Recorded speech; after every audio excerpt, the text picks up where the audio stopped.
Bonjour à tous, c'est Claire et bienvenue dans cette vidéo où je vais vous présenter tout un tas de jeux sur ce thème de monstres ou de jeux effrayants. Euh, de mon point de vue, bien sûr, hein, il y en a certains qui sont toujours à la marge. Alors, il y a certains jeux qui sont assez connus, qui sont grand public, et d'autres qui sont plus confidentiels, ou alors qui sont plus vieux. Et j'espère bien vous faire découvrir de nouveaux jeux et vous faire rêver devant, ou vous effrayer devant ces jeux avec ces illustrations un petit peu particulières. Voilà, pour vous préparer à cette fête d'Halloween. Nous allons commencer par l'Élite, la ville mystique, qui est un jeu de tarot qui est adapté d'un jeu. Donc c'est dans le monde des jeux de rôle. Voilà. Le tarot peut avoir d'autres utilisations dans un jeu de rôle grâce à sa grande richesse d'interprétation. Donc il a été fait pour accompagner un jeu de rôle. C'est un jeu avec des monstres, des sortes de divinités. Donc on a un côté, hein, on reconnaît bien cet aspect un petit peu heroic fantasy. Ce monde heroic fantasy, je vous montre un petit peu plus, je prends un petit peu plus de temps pour vous montrer les illustrations. Donc ça, ce sont les majeurs. Donc on a de belles illustrations, hein, on dirait des cartes de jeux de rôle. Vous voyez, on a des gentils, des méchants. Et puis, par contre, pour les mineurs, on a vraiment quelque chose de très très simple. Bon, pas pour les cartes de cours, bien sûr. On se retrouve avec à nouveau de belles illustrations Heroic Fantasy. Mais ensuite, voilà, hop, pour les cœurs, c'est 1, 2, 3, 4. Donc on travaille que en numéraire quand on fait des tirages avec ces jeux. Donc, voilà, créatures étranges, des guerriers effrayants, des reines un peu badass. Donc voilà, hop, je vous montre aussi, parce que je crois que j'ai pas dû faire de review sur ce jeu-là. Donc c'est pas un jeu, très cher. C'est un jeu, voilà, de cartes classiques dans une boîte en carton et qui a été fait pour accompagner un jeu de rôle. Alors je vais rester dans le même. Oups. Zut. Je vais rester un peu dans la même famille de ces jeux de rôle. Je vais vous en montrer un autre. Hop, c'est Mage. L'Ascension Tarot Arcane Asylum. Donc là, on a un livre avec des conseils pour les joueurs, des idées d'utilisation des lames. Voilà. Donc c'est plus... enfin, on peut faire des tirages en utilisant les mots-clés, mais sinon on voit que c'est très orienté utilisation lors d'un jeu de rôle. Les cartes sont très très belles, j'aime beaucoup le style graphique, je préfère, enfin c'est plus original que ce qu'on a vu précédemment. Et puis voilà, on a ce type de personnages avec même chose, des personnages qui ont l'air d'être des héros, d'autres qui ont l'air d'être plutôt des vilains.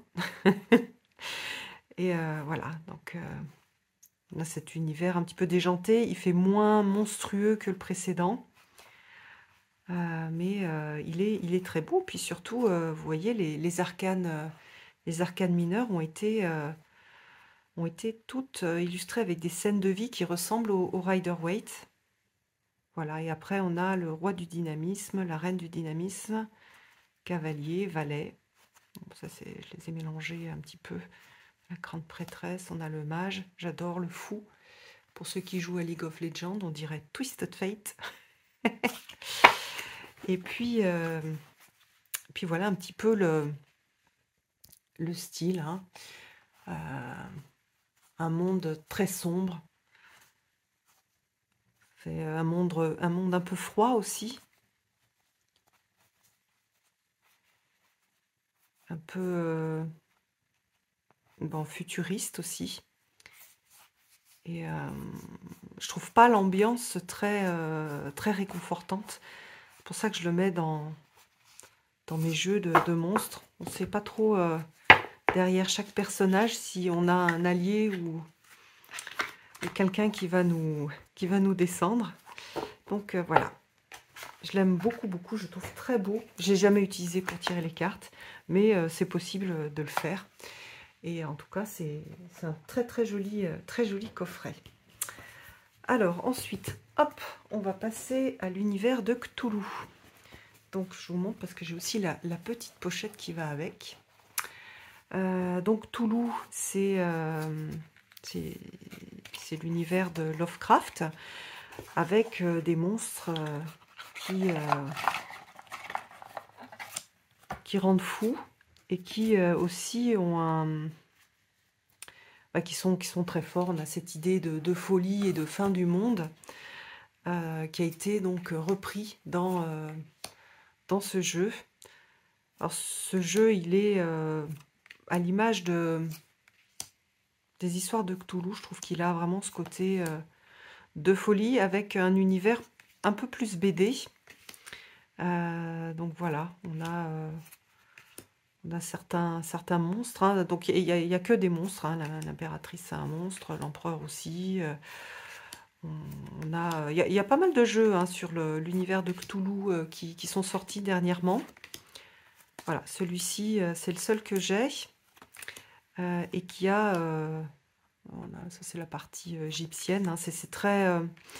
Lovecraft, il était voilà, obsédé aussi, comme pas mal de gens de son époque, par les mythes égyptiens. Donc il y a pas mal de ces monstres qui, l'air de rien, ont été inspirés par la mythologie. Donc voilà, on a les profonds, on a les momies, on a, celle-ci, elle est mignonne, il y a les petits chats.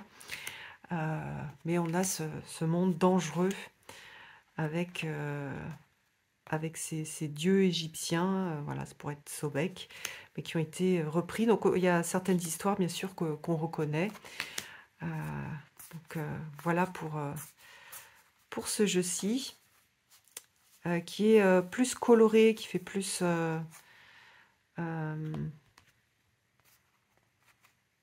comment dire? Je trouve qu'il est moins effrayant que ce qu'on peut voir sur d'autres jeux qui sont plus sombres, de par la couleur notamment. Donc voilà, ça c'est un jeu autopublié. Je crois qu'il est encore disponible. Hop. Alors c'est peut-être pas la même édition que celle-ci, mais il me semble l'avoir revu récemment. Hop, regardez, je vais le remettre dans sa pochette. Pochette qui est super chouette, parce qu'on peut faire aussi des tirages sur le bord de la pochette. Donc, si on veut l'emmener en vacances pour effrayer ses amis hein, ou pour une soirée Halloween, il va très bien. Alors, hop. Ensuite, alors on va regarder un plus traditionnel. Je vous ai déjà montré, donc je vous montre 3 illustrations, c'est tout. Hein, mais c'est le tarot des vampires. Donc là, c'est la version en anglais. Voilà, avec des illustrations de Jasmine Beckett, avec des titres et des mots-clés. Je l'aime bien, je le trouve très bien fait.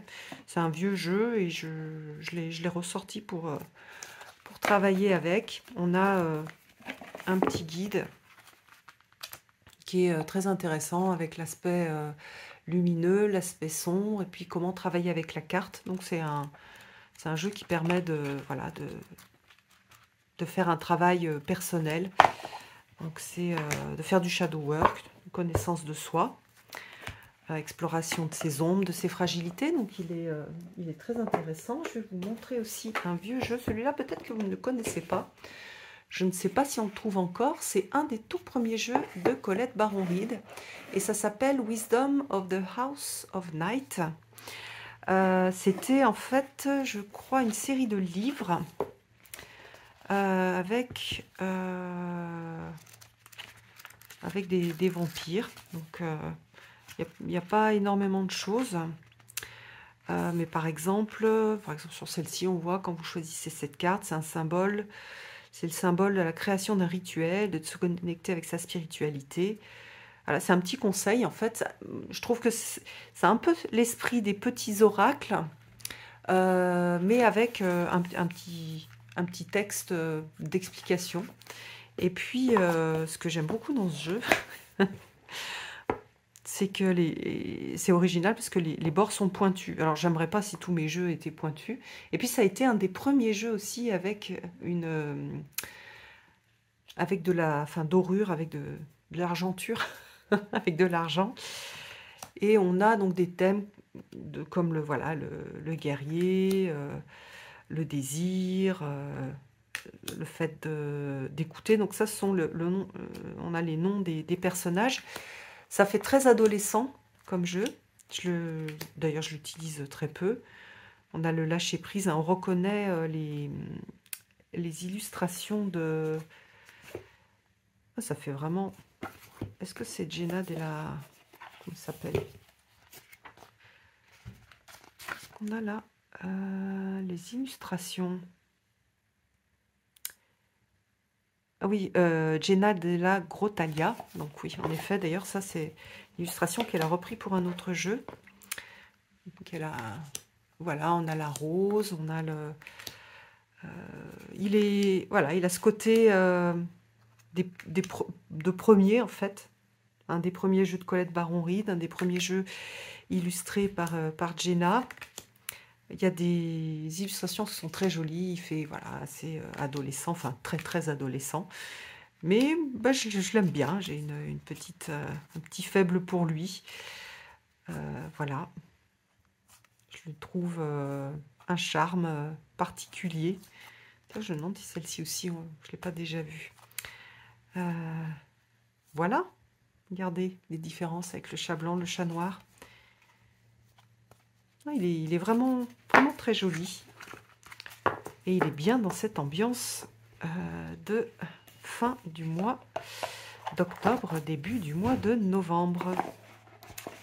Voilà pour celui-ci. Alors, ensuite, qu'est-ce qu'on va regarder? On va regarder le tarot Favol. Donc ça, c'est pareil, c'est un vieux tarot illustré par Victoria Frances. Alors, il fait partie de ces tarots qui ont pas... qui sont vraiment axés sur la collection d'images, je trouve. Donc, il y a les majeurs qui sont illustrés, avec pas forcément... enfin, souvent, les illustrations étaient préexistantes, mais on a, comment dire, une ambiance très sanglante, avec des vampires. Donc, voilà, pour les cartes, on va dire, majeures et de cours. Et puis, pour les mineurs, on va avoir... alors, attendez que je vous montre. Voilà, on va avoir des roses, on va avoir des papillons. Donc, c'est pareil, c'est vraiment numéraire. C'est 1, 2, 3, 4, 5. Il faut travailler vraiment juste avec la symbolique des nombres. Et là, on a les masques. Il est très joli. Je le préfère d'ailleurs à... J'avais un oracle aussi de Victoria Frances que je n'ai pas gardé parce que j'arrivais pas trop à me connecter avec. Celui-ci, je le préfère. Donc, hop.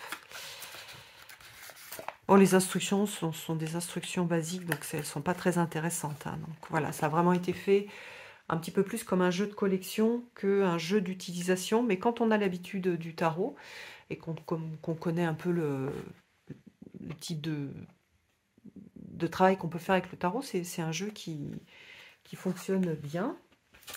Alors, qu'est-ce que je vais vous montrer d'autre? Allez, je vous montre celui-ci. Il fait pas beaucoup peur, mais bon, c'est quand même le tarot de Halloween. Je l'ai toujours près de moi, je l'aime bien. Et il y a une youtubeuse qui fait des vidéos en anglais, mais qui parle français. Comment elle s'appelle déjà? Zut, je me rappelle plus. Qui avait fait les bords en noir, et je m'étais dit, ah bah tiens, c'est vraiment comme ça que je le veux. Donc j'ai aussi mis du feutre sur les bords.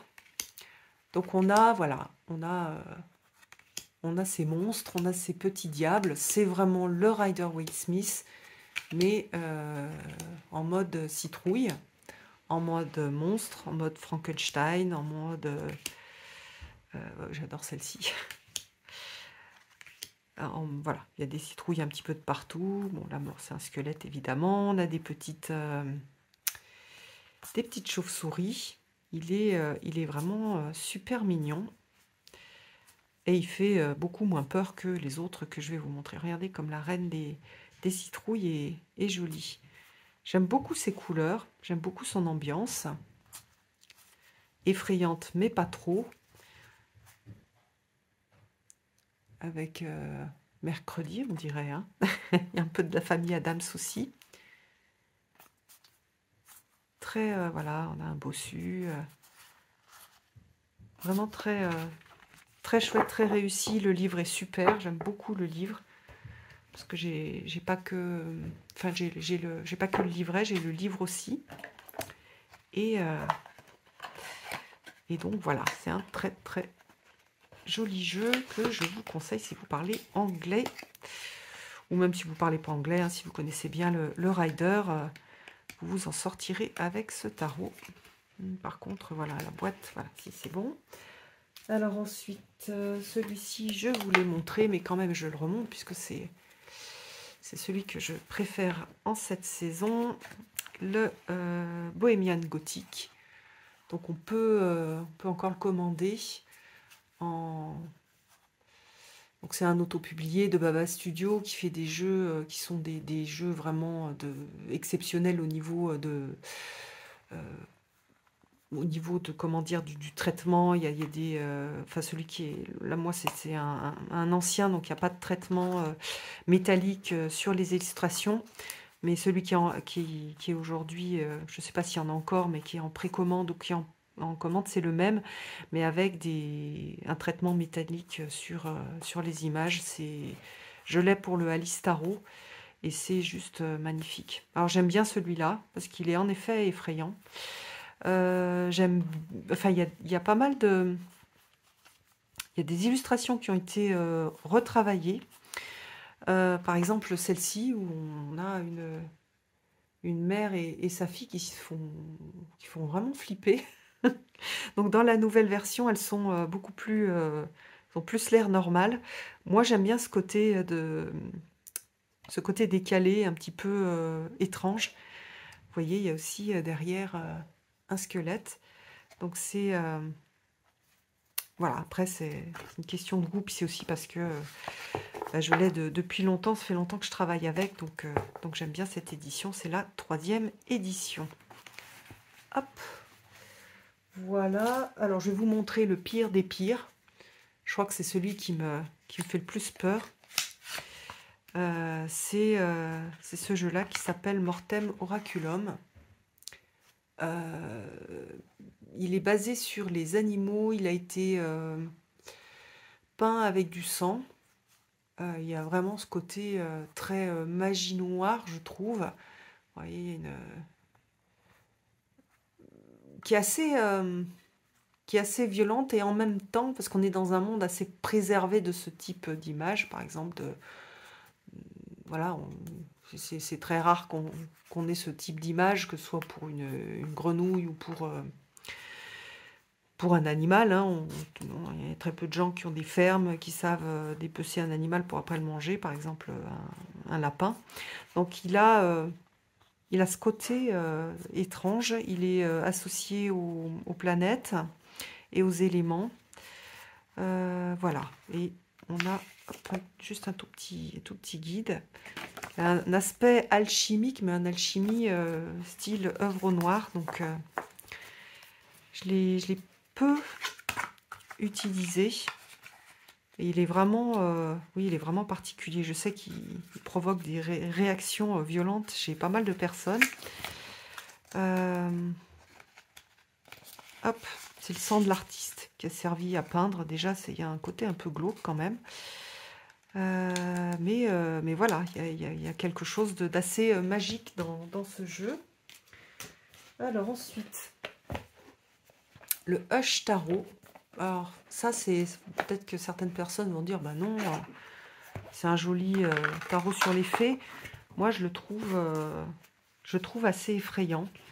On a pas mal de personnages qui sont moitié humains, moitié, bah là, insectes.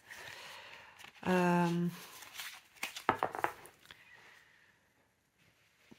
oui, je le trouve pas très doux. Je trouve qu'aussi, il a cette ambiance d'œuvre au noir, de transformation, de décomposition, une sorte aussi euh, comment dire, de difficulté, voilà, le fait qu'il y ait beaucoup d'insectes peut-être, le fait qu'on ait des personnages comme ça, moitié humains, moitié mécaniques, ça fait créature en fait, c'est dans ce sens-là, oui, c'est dans ce sens-là qu'on a l'idée des monstres.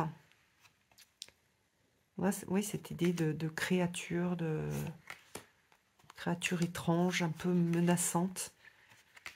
Comme par exemple celle-ci aussi, c'est créature faite avec des têtes de mort. Je trouve presque plus effrayant que d'autres jeux qui sont faits pour effrayer. Celui-là, avec son petit air de rien du tout, il est...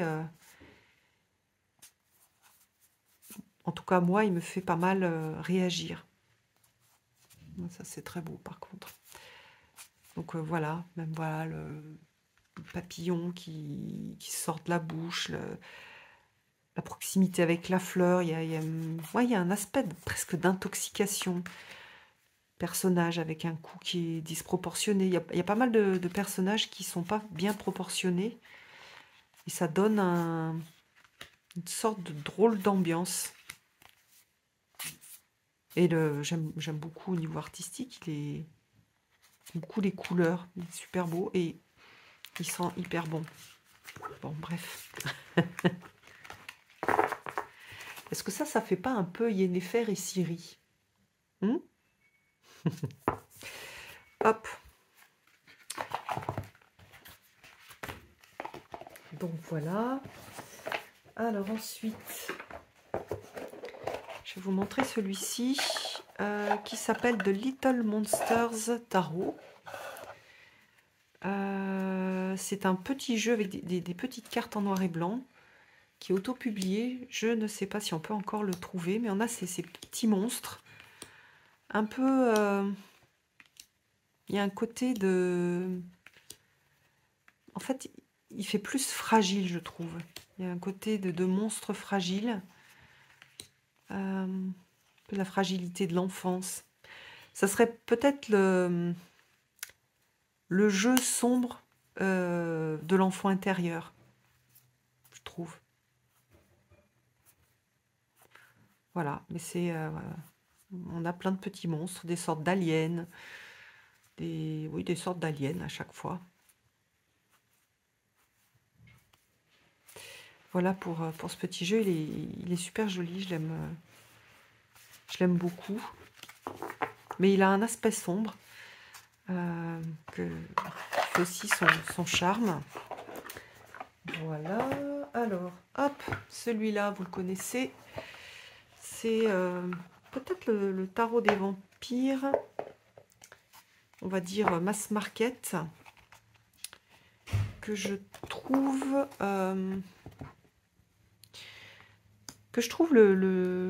le plus puissant. J'aime beaucoup son énergie, j'aime beaucoup le travail qu'a fait Alessandro Colucci. Alessandro Colucci, voilà, c'est quelqu'un ça fait beaucoup, aussi Heroic Fantasy, hein, il a vraiment un monde d'Heroic Fantasy. Il en a fait un aussi sur les zombies que je n'ai pas. Je sais pas si celui-ci il est en français. Je sais pas si celui sur les zombies est sorti en français. Donc les personnages sont assez... on a un petit peu de tous les âges. On n'est pas forcément que sur la pauvre petite jeune femme qui va être mangée par Dracula. Regardez comme c'est beau. On a aussi oui, des personnages un peu sans âge, un peu décomposés. J'aime bien. J'aime bien cet aspect un peu noir et pas trop... alors, voilà, là, on dirait Assassin's Creed. Il y a des références hein, aux jeux vidéo, je trouve. Mais on n'est pas trop sur des choses hyper sexualisées. Voilà, c'est ça qui me plaît. On a ce côté du désir, mais pas avec... Enfin, qui est assez... qui n'est pas axé sur l'utilisation du corps des femmes. Voilà, c'est ça. Donc, c'est vrai qu'il me plaît bien pour ça.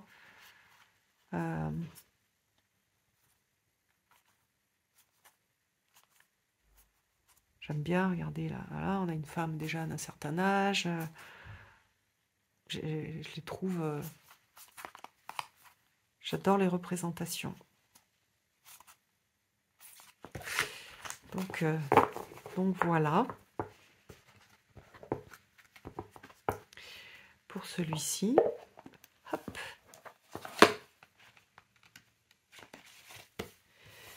Alors ensuite, je voulais vous montrer celui-là. Celui-là, j'aime moins. C'est certainement ceux que je vous présente, celui que j'aime le moins. C'est un oracle avec peu de cartes. Je crois qu'il y en a 30... Combien de cartes? Ah non, il y en a 40, pardon. Autant pour moi. Donc là, on a des photomontages avec des choses très, on va dire, peu traditionnelles. Oui, j'aime moins ce style. Voilà. Donc, avec des photomontages, avec des choses, des illustrations. Ah si, ça c'est voilà, ça c'est assez sympa. Je lui trouve plus un aspect adolescent. Je pense que peut-être aussi c'est pour ça que j'aime moins. Et puis je le trouve moins cohérent au niveau des illustrations que bah, par exemple le tarot des vampires qui a été tout dessiné et conçu par l'auteur. Là voilà, ce sont des photomontages, donc je suis moins fan, mais il est très joli, hein, il a de belles couleurs, il fait un peu romantique. Oui, c'est ça qui me plaît dans celui-ci, c'est qu'il est pas romantique. Voilà, alors après celui-ci, vous devez le connaître, il est sorti chez Très Daniel, chez Vega. Et on a, je trouve, pas mal de monstres. Et c'est un super jeu pour faire du shadow work. Avec des illustrations un peu, enfin vraiment effrayantes, avec des monstres. Des hommes et des femmes monstres, des sorcières, des personnages composites. Est-ce que je peux vous montrer avec des visions presque de... Alors là, ça fait un peu romantique et en même temps, d'ailleurs, je pense qu'elle se met là-dessus, c'est comme si elle sortait du tableau ou alors qu'elle était aspirée par un tableau. Donc il y a pas mal de choses de ce type-là. La pire, hein, c'est celle-ci, je trouve. De faire sortir ou de faire rentrer une feuille dans l'œil. Il est, je trouve, magnifique. Ça aussi. Et puissant. C'est vraiment un jeu qui est super bien réussi. D'ailleurs, il a eu beaucoup de succès. Succès bien mérité. Je vous montre un petit peu juste là. La carte de la libération. Donc, il y a un petit texte de présentation et puis un rituel. Voilà. Il a un côté sorcier aussi. Hein. Donc, voilà. Alors après, vous n'allez pas être surpris de voir le Deviant Moon. Où on a des sortes de monstres à chaque illustration. Il y a aussi, je vous montrerai le Triomphe de la Luna en Marseille. Donc voilà, bah, vous le connaissez, hein, ça fait partie de mes jeux de tarot préférés, toutes catégories confondues. C'est vraiment celui que je préfère. D'ailleurs, j'ai pas acheté le Triomphi de la Luna avec les mineurs illustrés, avec des scènes de vie, parce que vraiment c'est celui-ci que je préfère. J'adore les couleurs, puis j'ai tellement travaillé avec, c'est vraiment... j'ai une tendresse particulière pour ce jeu-là. Je trouve qu'il est très fort pour montrer nos monstres intérieurs, et puis il est très intéressant pour travailler les dialogues intérieurs toxiques. La petite voix qui est tout le temps en train de critiquer, qui est tout le temps en train euh, de nous grignoter, de nous... Comment dire, dénigrer, hein, cette voix qu'on a tous, plus ou moins forte, mais moi je m'en suis beaucoup servi pour l'acceptation justement de mon ombre, de mes imperfections.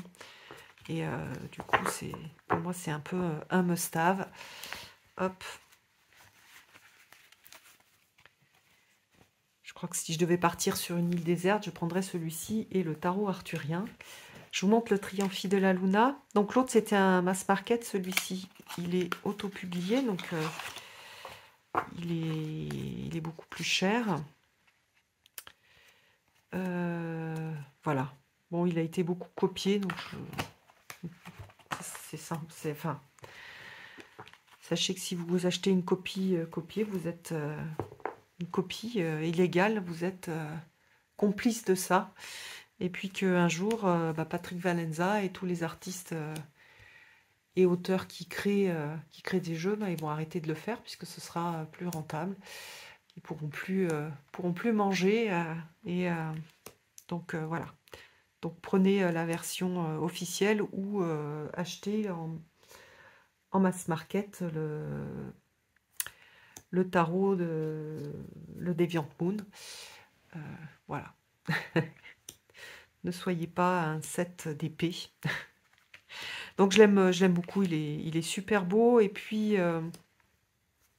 il a cet aspect plus sombre, tout noir que l'autre, parce que je l'ai en deux versions en fait. J'ai la version classique avec un fond jaune, et j'ai cette version noire que j'ai depuis un an, je crois. Et voilà, j'aime beaucoup. Donc celui-là, c'est la version Triomphi della Luna. Comment il s'appelle?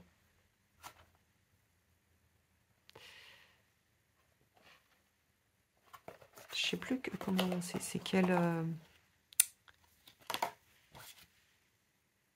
Bon. Hop.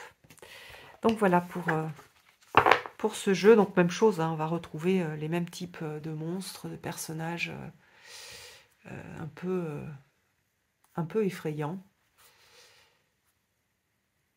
J'adore la lune. Je crois que ça doit être ma carte préférée. Hop.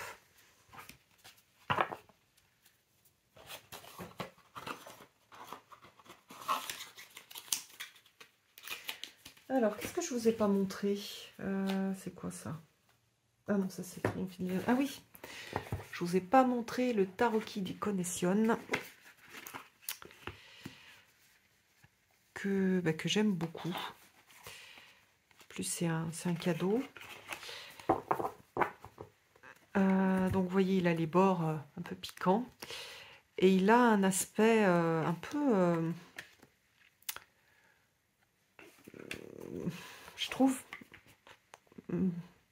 cauchemardesque. Voilà, il y a un peu un petit côté cauchemardesque, une ambiance un peu des profondeurs.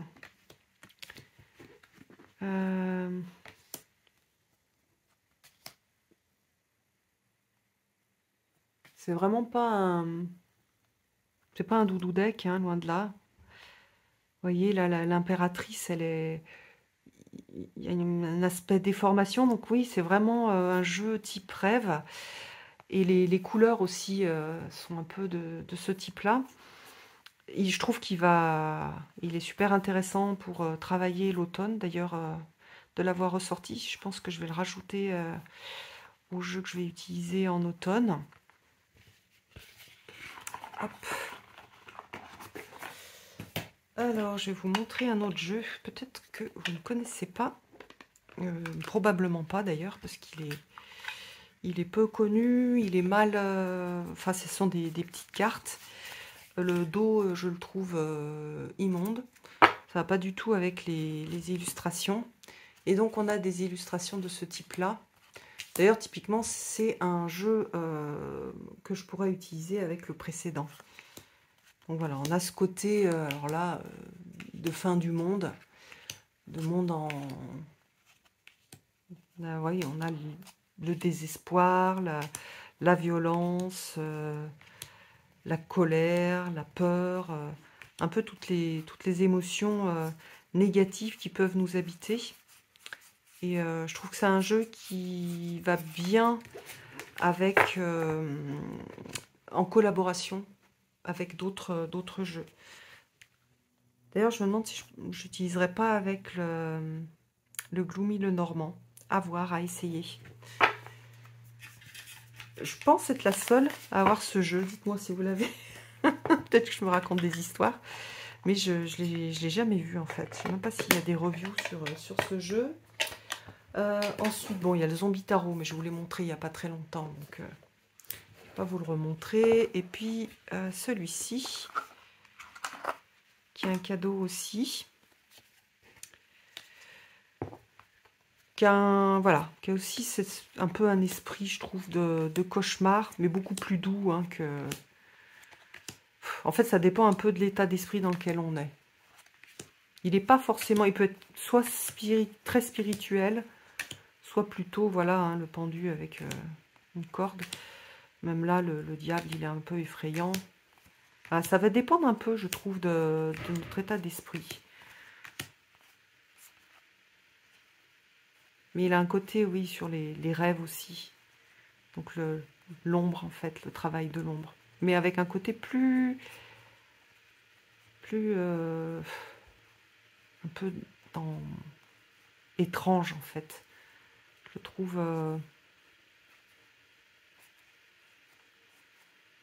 je sais pas ce que vous en pensez. Regardez là, les fantômes. Donc voilà. Voilà pour cette présentation. J'espère que ça vous a plu. Et puis, je vous souhaite des belles fêtes. Et je vous embrasse tous. À bientôt.